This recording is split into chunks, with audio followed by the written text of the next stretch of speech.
በስም አብ ወወልድ ወመንፈስ ቅዱስ አሐድ አምላክ አሜን። መደብ ስንቅ ምኽሪ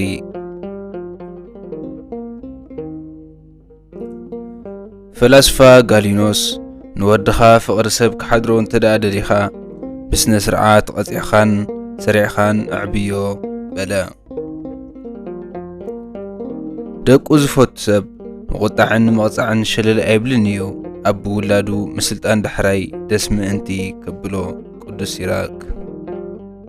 ኣብዚ ዓለም ዝነብሩ ሰባት ኣነባብሮኦም ናይ ሓላፊ መንገዲ ናብራ ምዃኑ ክፈልጡ ይግባእ። ሓደ ሓላፊ መንገዲ ኣብቲ ዝኣተዎ ዓዲ ሓድር እሞ ምስ ነግሀ ተሲኡ ከም ዝኸይድ ንሳቶም እውን ካብዛ ዓለም ብሞት ተፈልዮም ዘይተርፍ ምኻድ ኣለዎም። ፈላስፋ ሶልስ ንሰብ ዘኽፍኦን ዘዋርዶን ነገር እንታይ እዩ ኢሎም እንተሓተትዎ ኣብ ልዕሊኡ ዘሎ ነውሪ እናፈለጠ ዘይምለስን ዘይእረምን ክኸውን ከሎ እዩ በለ። ሰብ ዝግመት ብፍልጠቱ ዳ እምበር ብግዝፈት ኣካሉ ኣይኮነን።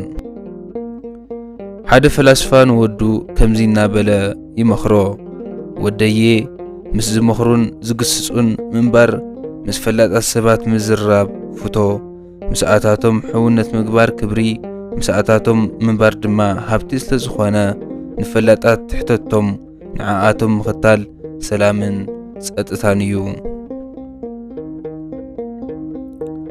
ፈላስፋ ከምዚ በለ፣ ጽቡቕ ስራሕ ካብ ምስራሕ ዝሓሸ ነገር ፈጺሙ ኣይርከብን እዩ።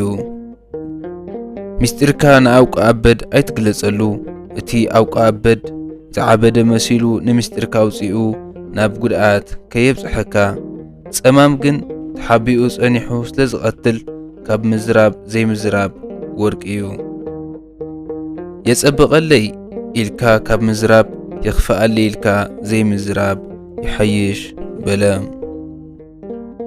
ካብ ሕማቕ ሽማግለ ንፉዕን መስተውዓልን መንእሰይ ይሐይሽ። ካብ ሰነፍ ረዳኢ ወይ ደጋፊ ንፉዕ ተቃዋሚ ይበልጽ ፈላጥ ይቕተለኒ ከም ዝበሃል።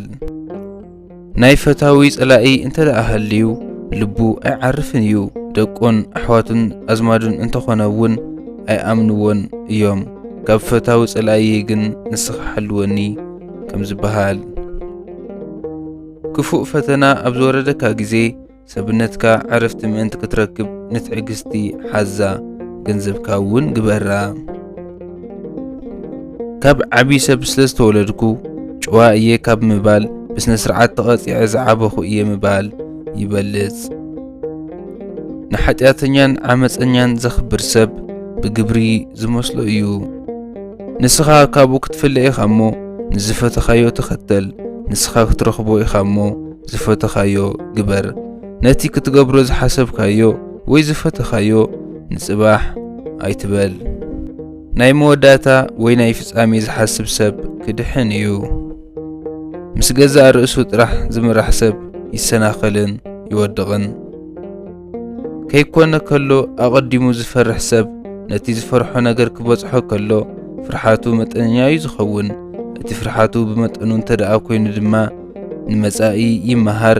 ምስ ተመሃረ ይርኢ፣ ምስ ረኣየ ድማ የስተውዕል፣ ምስ ኣስተውዓለ ድማ ይፈልጥ፣ ምስ ፈለጠ ከዓ ይሰርሕ፣ ምስ ሰርሐ ድማ ንዓለም ኣሸኒፉ ናይቲ ዝመጽእ ዓለም ቤቱ ሰሪሑ ማለት እዩ። እዚ ማለት ከይተምሃርካ ኣይፍለጥን ከይፈለጥካ ድማ ኣይጽደቕን ማለት እዩ። ሰናይ ስራሕ ዝሰርሕ ሓጎስን ደስታን ኣዝመርኡ ይእክብ። እቲ ክፍኣት ዝዘርእ ግን ክፍኣት ኣዝመርኡ እዩ ዝእክብ። ሒደት ገንዘብ ምስ ምስጋና ዓብይ ሃፍቲ እዩ። ንዝረኸቦ ውሑድ ተመስገን ዝብል ሰብ ክቡር እዩ። ዝስስዕን ውሒድን ኢሉ ዘጉረምርምን ግን ይደክምን ይዋረድን። ፍልጠት ምስ ዘይብሉ ምስ ሰነፍ ሰብ ምፍቓር ዕረፍቲ ዘይብሉ ድኻም እዩ። ፈላስፋ ኣርስጦላ ከምዚ በለ፣ ስጋ ፍልጠት ዝነኣሳ ስለ ዝኾነት ዝደለየቶ ክትገብር ስቕ ኢልካ ብምርኣይ ኣይተነውራ። ኣብ ዓለም ተስማዕሚዕኻ ብሰላም ክትነብር እንተደሊኻ ካብ ዝኾነ ነገር ምርሓቕ፣ ቁኑዕ ፍርዲ ምፍራድ፣ ሕያዋይ ምዃን፣ ካብ ምዝራብ ዘይተዘራቢ ምዃን፣ ብዝሓለፈ ነገር ቂምን በቀልን ዘይምሓዝ፣ ሰነፍ ዘይምዃን ሳዕስዒትን ፀወታን ዘይምፍታው እዚ እንታይ እዩ ካበይ ከመፅእ ኢልካ ከይሓተትካ ሱቕ ኢልካ ምብላዕ ካብ ዝሓዝካዮ ካብ ንእሽተይ እንተኾነ እውን ምክፋል ምክርኻር ዘይምፍታው ዝሰማዓኻዮ ምስጢር ምሕባእ ናይ ብፃይካ ሓጢኣት ዘይምግላፅ እዩ። ሰባት ኣርባዕተ እዮም። እቲ ቀዳማይ ፈላጥ ከሎ ንርእሱ ዘይፈልጥ መሲሉ ብተግባሩ ዝምህር ኣሎ። እቲ ኻልኣይ ድማ በሊሕን ፈላጥን ከሎ ፍልጠቱ ዘይፍልጥ ዘይገልጽ ሰብ ኣሎ። እቲ ሳልሳይ ድማ ዘይፈልጥን ዘይምህርን ሰብ ኣሎ። እቲ ራብዓይ ዘይተምሃርን ዘይፈልጥን ከሎ ፈላጥ እየ ዝብል ሰብ እውን ኣሎ። ፈላስፋ ሶቅራጦስ ፈታዊ ጥበብ ከም ዝኾንካ ዳ እምበር መምህር ጥበብ መሲልካ ዘይምርኣይ ዓብዪ ዕድል እዩ ይብል። ፍልጠትሲ ኣብ ቅድሚ ጉባኤ ሽልማት ኣብ ጎደና ክትከይድን በይንኻ ኣብ ዝኾንካሉ ከዓ መዘናግዒ እዩ። ኣብ ቤተሰብ ድማ ክብርን ኩርዓትን እዩ። ፈላስፋ ኣፍልጦን ንመንእሰያት ከምዚ እናበለ ይመኽሮም። ደቀየ ነዞም 4 ጠቐምቲ ነገራት ሓልውዎም። ንሳቶም ከዓ ንጽህና፣ ጥበብ፣ ክፉእ ካብ ምዝራብ፣ መልሓስካ ምሕላው፣ ትሕትና እዮም። ፈላጥ ሰራሕተኛ ዝሰርሖ ናይ ጌጣጌጥ ሽልማት ጽሬቱ ዝፍለጥ ኣብቲ ፈትሊ ተሰኪዑ ክረአ ከሎ ከም ዝኾነ ንሰብ ድማ ፍልጠቱን ቁም ነገሩን ዝፍለጥ ብኣዘራርብኡን ብኣመላልሳ ቃሉን እዩ። ንኣፉ ካብ ምዝራብ ዝሕሉ ሰብ ንሰብነቱ ካብ ፈተና እዩ ዝሕልዋ። ዝተባረኸ ውሉድ ንኣቡኡን ኣድኡን ብሕይወቶም ከለዉ የመስግኖም እዩ። ምስ ሞቱ ድማ ተዝካሮም ብምግባር ሓጢኣቶም ከም ዝሓድገሎምን ከም ዝድሕኑን እዩ ዝገብር። ንብፃዩ ዘይሓዝን ሰብ ንዕኡ ድማ ዝኾነ ሰብ ኣይሕዝኖን እዩ። ፈላስፋ ከምዚ በለ ሓላፊ ሃፍታም ካብ ምድላብ ሓቀኛ ሕውነት ይበልጽ። ኣሕዋት ኣብ ጊዜ ሰላም ሽልማት ኣብ ጊዜ ባእሲ ድማ ናይ ውግእ መሳርሒ እዮም። ብዙሕ ገንዘብ ዘለዎ ይድፈር፣ ብዙሕ ኣሕዋት ዘለዎ ድማ ይሕፈር።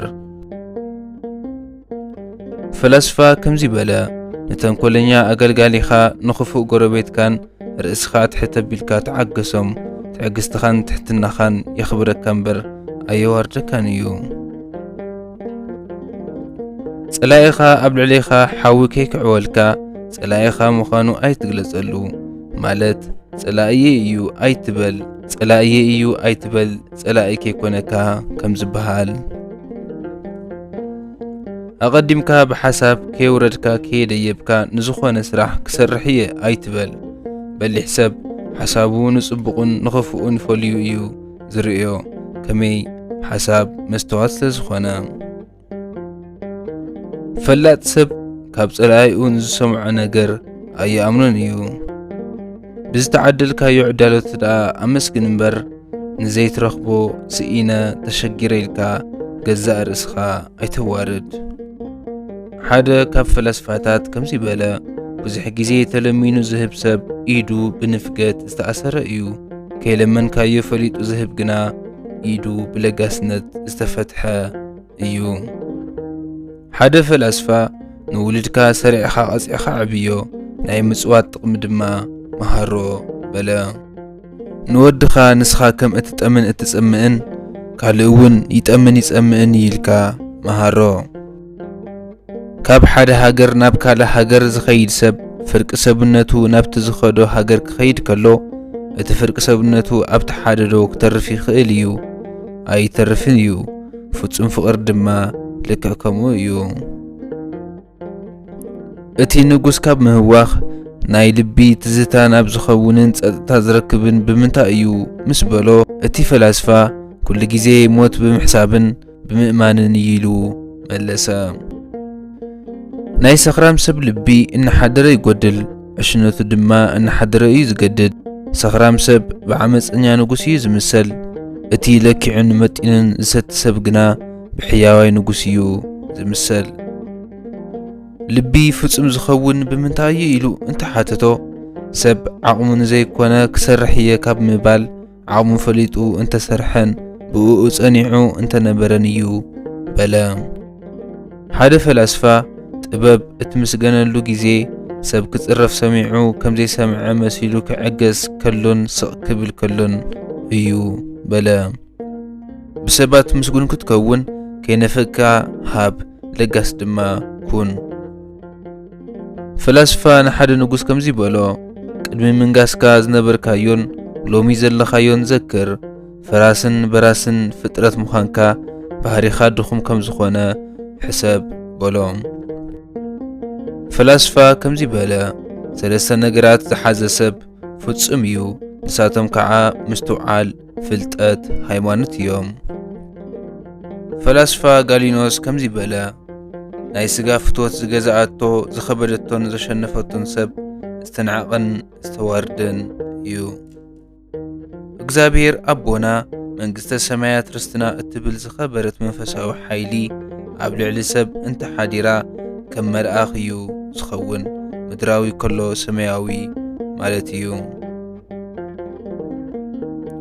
ሓጢኣቱን በደሉን ዝእመን ሰብ ናይ መጽሓፍ ዕድኡ ኣደምሰሰ ንሰብነቱ ከዓ ካብ ሓጢኣትን ካብ ቂም በቀልን ንጽህቲ ይገብራ ዓመፅን ግፍዕን ካብ ዝመልኦ ሃፍቲ ድኽነት ይበልጽ ስለ ኩሉ ነገር እግዚአብሔር ይመስገን ክብር ለአምላኽ ሰላም